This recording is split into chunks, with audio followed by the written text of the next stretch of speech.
Hi Mark, I'm Donna. My student number is S0441052.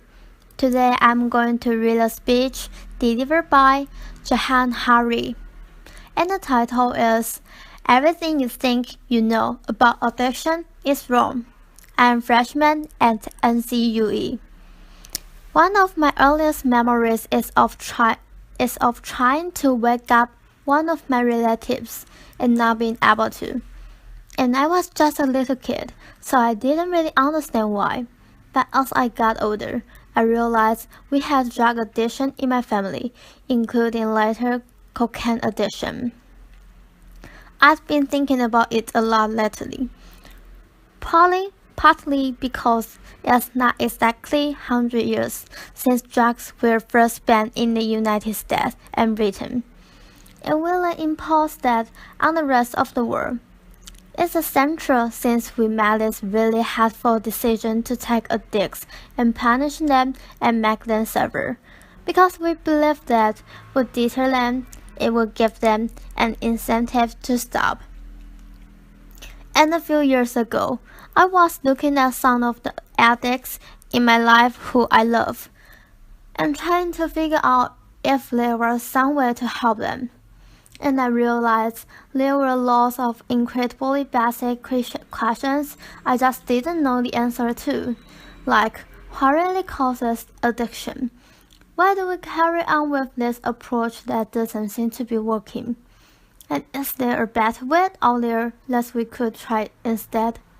So I read lots of stuff about it, and I couldn't really find the answer I was looking for. So I thought, okay, I'll go and see with different people around the world who live this and study this and talk to them and see if I could learn from them. And I didn't realize I would end up going over 13,000 miles at the start. But I ended up going and meeting lots of different people, from a transgender crack dealer in Brownsville, Brooklyn, to a scientist who spends a lot of time feeding hallucinogens to muggles to see if they like them. It's turned out they do, but only in very specific circumstances, to the only country that's ever decriminalized all drugs, from cannabis to crack.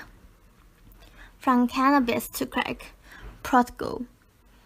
And the thing I realized that really blew my mind is almost everything we think we know about addiction is wrong. And if we start to absorb the new evidence about addiction, I think we are going to have to change a lot more than our drug policies. But let's start with what we think we know. What I thought I knew, let's think about this middle row here. Imagine all of you for 20 days now went off and used heroin 3 times a day. Some of you look a little more enthusiastic than others, at least prospect. Left. Don't worry, it's just a thought experiment. Imagine you did that, right? What would happen? Now we have a story about what would happen that we have been told for a century. We think because there are chemical hooks in heroin, as you took it for a while, your body will become dependent on those hooks.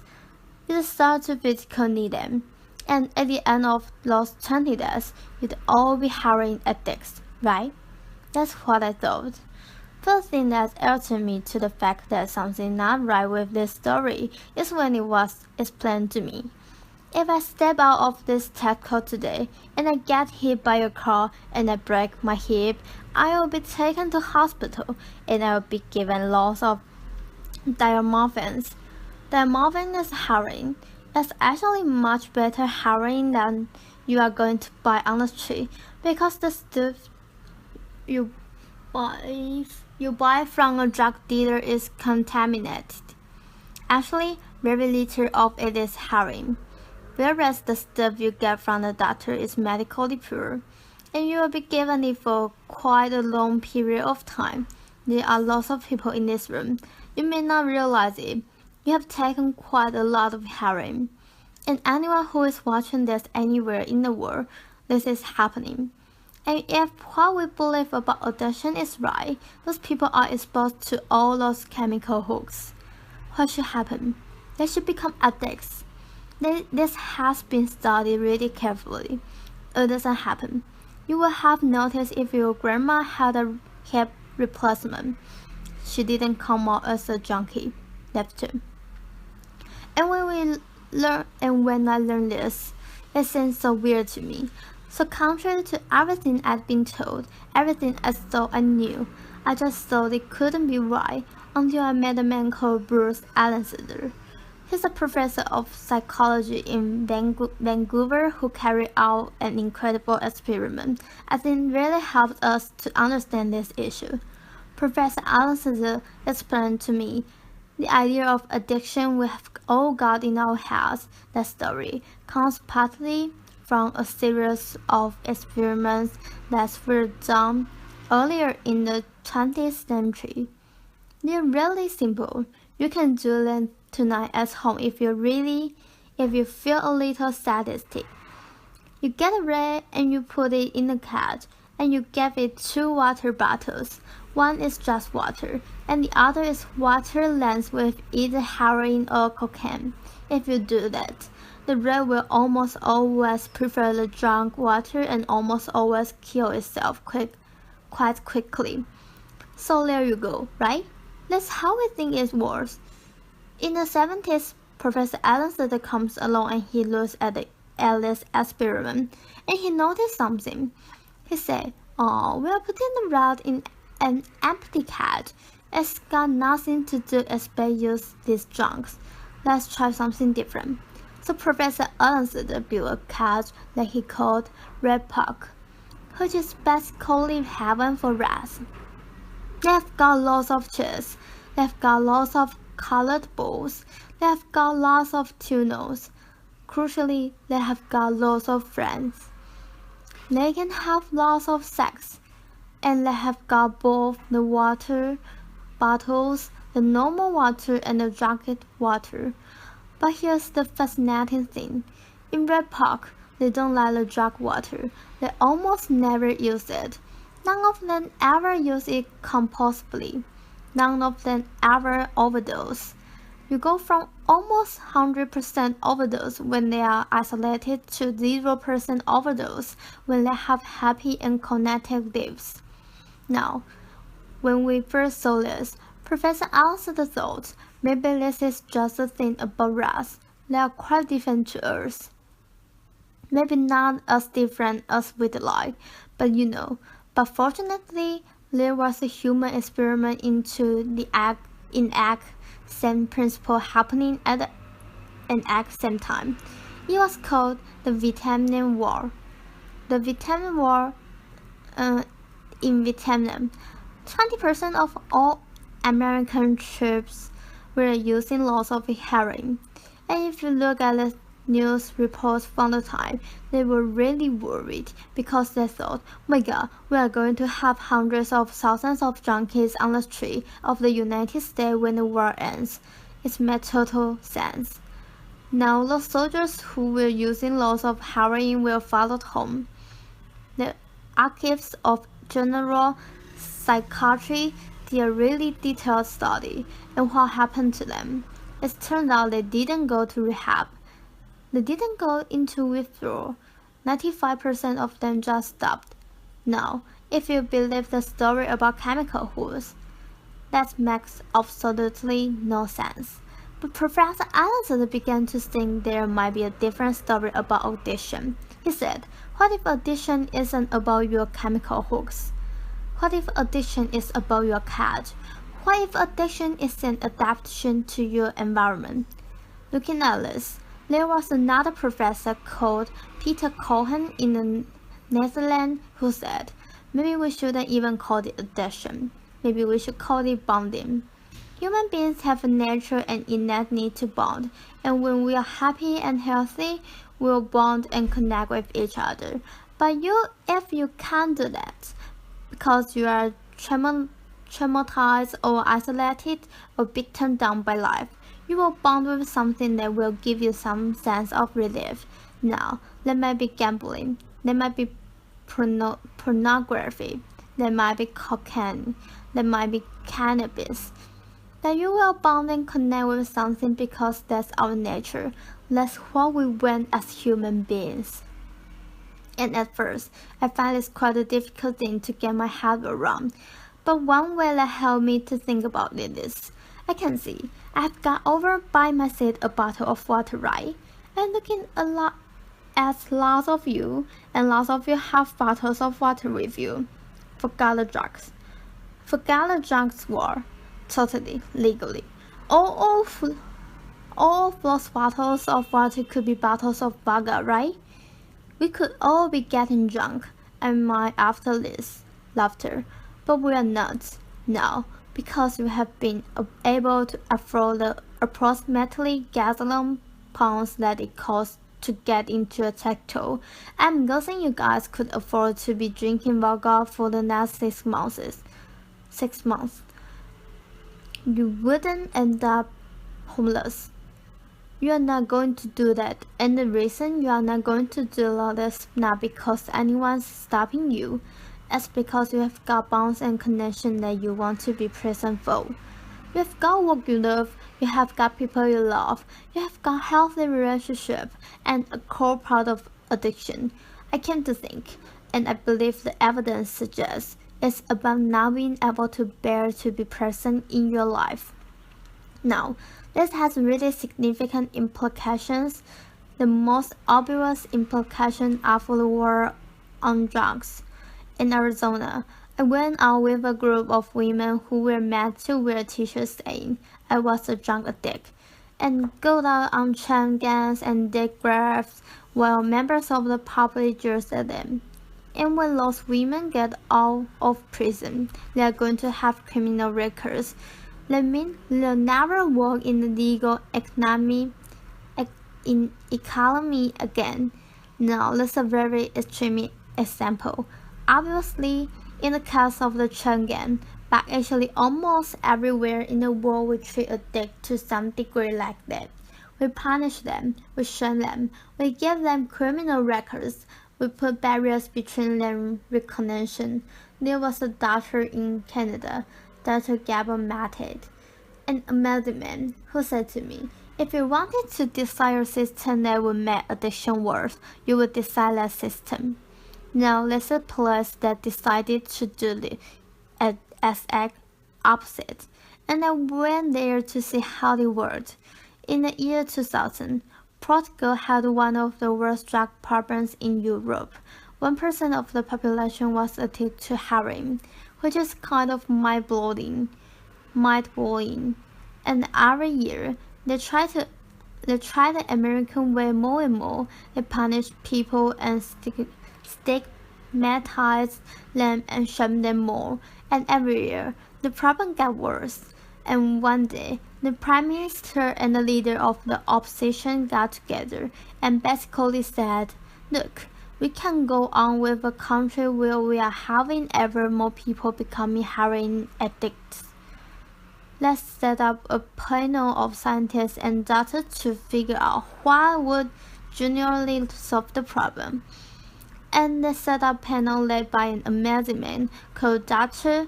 Johann to look at all this new evidence, and they came back and they said, decriminalize all drugs from cannabis to crack, and this is the crucial next step, take all the money we used to spend on cutting addicts off, on disconnecting them, and spending instead on reconnecting them with society. And that's not really what we think of as drug treatment in the United States and Britain. So they do residential rehab, they do psychological therapy. That does have some value. But the biggest thing that there was the complete opposite of what we do. A massive program of job creation for addicts and microloans for addicts to set up small business. So say you used to be a mechanic. When you are ready, they'll go to a garage and they will say, if you employ this guy for a year, we'll pay half his wages. The goal was to make sure that every addict in Portugal had something to get out of bed for in the morning. And when I went and met the addicts in Portugal, while I said this, as they rediscovered purpose, they rediscovered bonds and relationships with the wider society. It will be 15 years this year since the experiment began, and the results are in. Injecting drug use is down in Portugal, according to the British Journal of Criminology, by 50%, 50% overdose immensely down. HIV is massively down among addicts. Addiction in every study is significantly down. One of the ways you know it works so well is that almost nobody in Portugal wants to go back to the old system.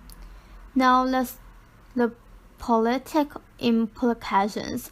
I actually think there's a layer of implications to all this research below that. We live in a culture where people feel really increasingly vulnerable to all sorts of addictions, whether it's to their smartphones or to shopping or to eating. Before these talks begin, you guys know this. We were told we weren't allowed to have our smartphones on, and I have to say, a lot of you look an awful not like a death, who were told the dinner was going to be available for the next couple of hours. Laughter. A lot of us feel like that, and it might sound weird to say. I have been talking about how disconnection is a major driver of addiction, and weird to say it's growing. Because you think we are the most connected society that ever been, surely, but I increasingly began to think that the connection we have or thing we have are like a kind of parody of human connection. If you have a crisis in your life, you notice something. It won't be your Twitter followers who came to stay with you. It won't be your Facebook friends who help you turn it around.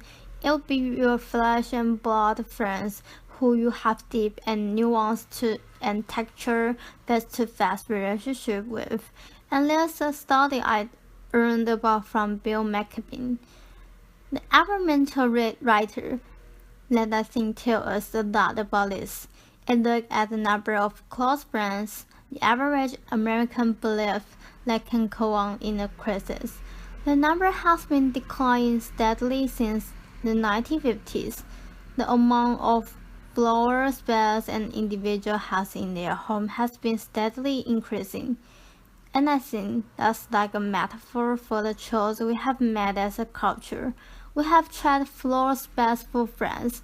We have traded stuff for connections.